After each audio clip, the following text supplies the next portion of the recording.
Hari ini, kita tengok terlalu banyak produk kesihatan dijual di pasaran. Setiap minggu ada yang baru.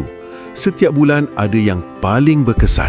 Tapi soalan jujur yang kita kena tanya diri sendiri, adakah produk kesihatan yang ada di rumah kita sekarang benar-benar sesuai dengan badan kita? Atau kita cuma ikut trend, ikut review, ikut iklan?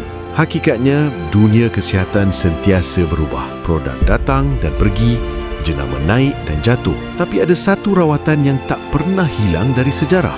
Walaupun zaman berubah, rawatan itu ialah bekam. Dari zaman dulu sampai hari ini, bekam masih digunakan kerana ia bekerja bersama tubuh, bukan melawan tubuh. Ia bantu melancarkan peredaran darah, melegakan ketegangan dan menyokong keseimbangan badan secara semula jadi.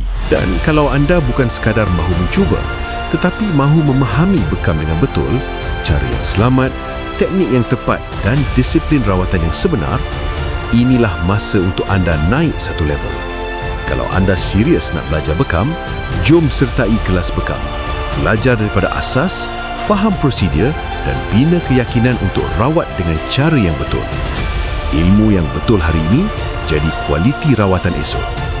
Join kelas bekam sekarang kerana rawatan yang baik bermula dengan ilmu yang tepat. Ada dua titik bekam yang paling penting yang dikenali sebagai titik 100 penyakit. Jika anda berminat nak belajar kursus bekam secara fizikal yang dipantau oleh saya sendiri, boleh klik link di bio.